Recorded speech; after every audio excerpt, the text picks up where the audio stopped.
At night, the Deep Space Network looks less like science and more like a vigil.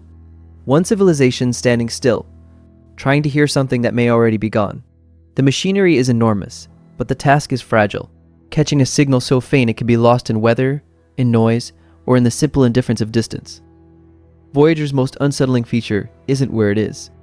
It's how time works out there, because when the probe finally goes silent, we won't learn it immediately. The people who built Voyager are mostly gone, the hardware they used is extinct, and yet the mission continues, quietly, like a heartbeat you only notice when it stops. Every close-up of the spacecraft feels wrong in the best way. Simple metal, simple joints, simple decisions, built for a future that never promised it would be remembered. Out here, Voyager is not traveling the way we imagine. It's drifting, carried forward by momentum and the last remaining strength of its systems. And still, they attached a record to it, an object meant for an audience that might never exist, like a message sealed inside a coffin. The dish keeps listening anyway, because listening is what we do when we can't touch, can't repair, and can't bring something home. The rooms that receive the signal are bright and alive, but they feel empty, because the thing they're connected to is unimaginably alone. Space looks clean on camera. But clean doesn't mean safe. Clean just means nothing is there to soften what happens when a system finally fails. In 1977, Voyager left Earth as a machine. Over time, it became something else. A relic that still responds, as if it never got the memo that the century ended. And that's the cold truth. The mission isn't dramatic until the last day, because the last day will arrive quietly, and the silence will come first. When people remember Voyager, they remember planets. They forget the real miracle, that anything built in the 1970s is still speaking at all. That dish on the spacecraft isn't just a feature, it's a mouth. And if the mouth closes, no one can force it open again. The blankets and layers look soft, but they're survival equipment. Thin barriers between delicate electronics and a universe that doesn't care about temperature. In the archive footage, you can see it in their posture. They weren't building a dream. They were building something that had to endure mistakes. The farther Voyager goes, the less sunlight means. Out here, the sun isn't warmth or comfort, it's a weak lamp fading behind you. These empty hallways feel appropriate, because deep space missions don't end with a crash. They end with the door closing somewhere you can't reach. Old computers, tape reels, analog consoles. It's a dead language now. Except Voyager still speaks it, one careful syllable at a time. A hand on a switch is a powerful image, because in deep space, a switch isn't convenience. It's the difference between living another year and dying tonight.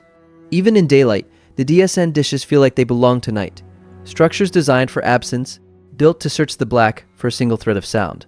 That tiny dot out there is Earth, where everything is loud, fast, crowded. Voyager left that noise and never came back. Bolts, seams, panels, it's all physical, no magic, which makes it worse, because it means the mission survives only as long as matter cooperates. Inside the control rooms, the mission is tidy. Outside, it's a machine aging in the dark, where nobody can tighten a screw. People talk about spacecraft health like it's a metaphor. For Voyager, it's literal. A long, slow decline you can't stop, only manage. The emptiness is not a background. It's pressure. It's time. It's the knowledge that nothing new will ever arrive to help. In the beginning, Voyager was a bright object with a destination. Now it's a small thing you can lose by blinking. And the more it fades from view, the more the mission becomes what it truly is. Not exploration of space, but a test of how long a voice can last. Voyager doesn't run on sunlight. It runs on decay. Radioactive heat converted into electricity. A candle that was always destined to burn down. Engineers have been rationing that candle for years, choosing what to keep alive and what to turn off, like deciding which organs matter most. A switch, a relay, a contact, tiny things with enormous consequences. Out there, failure doesn't announce itself. It simply becomes permanent. At night, the DSN feels like a hospital corridor. The patient is far away, and all you can do is listen for breathing through static. Voyager rotates slowly, quietly, and the motion is almost comforting. Until you remember, rotation doesn't mean control. It only means it hasn't stopped yet. When lights go out in a room, your eyes adjust.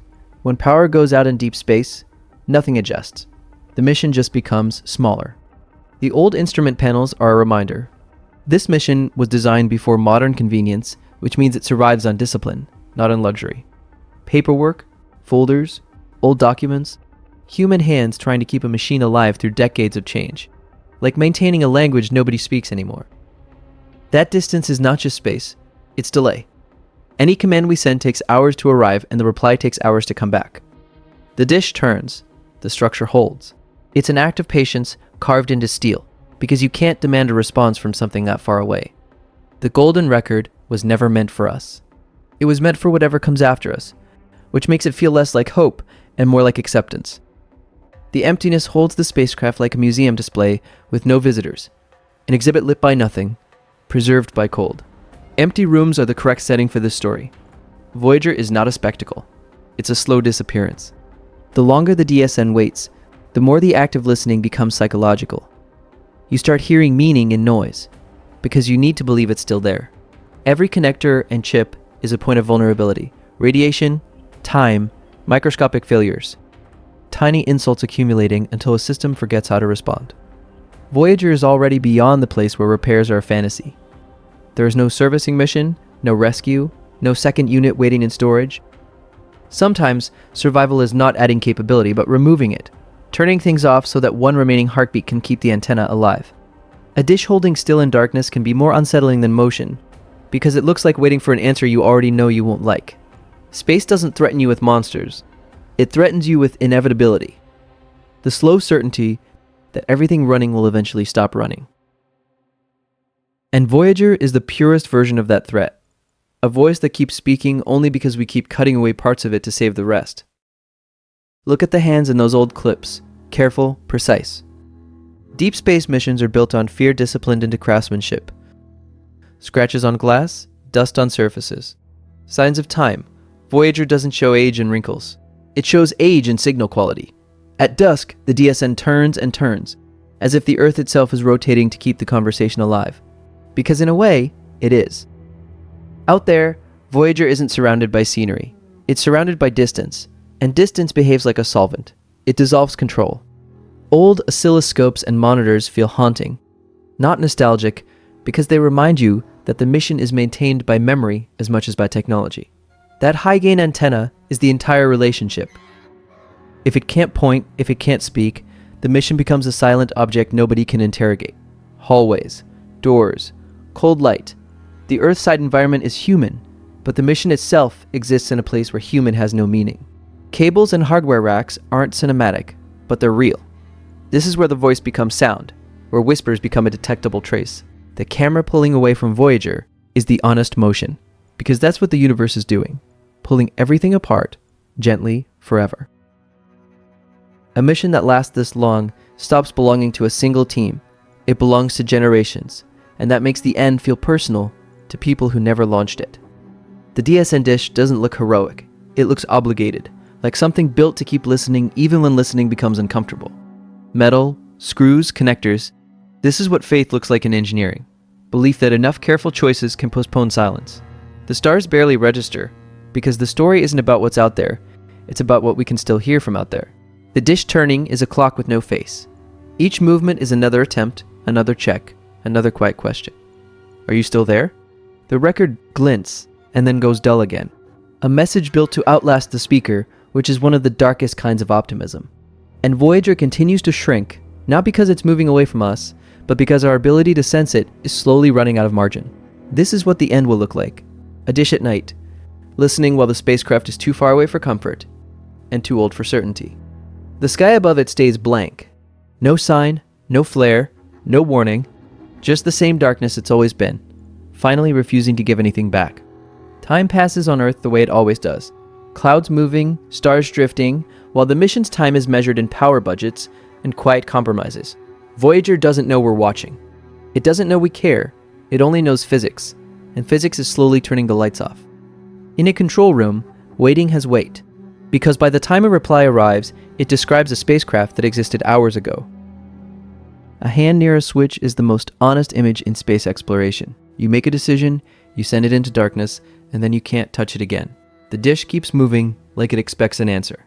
That expectation is a human reflex, because machines don't hope, and space doesn't respond to hope. The Earth is small in this story, even from its own perspective. We are a quiet point trying to negotiate with distance.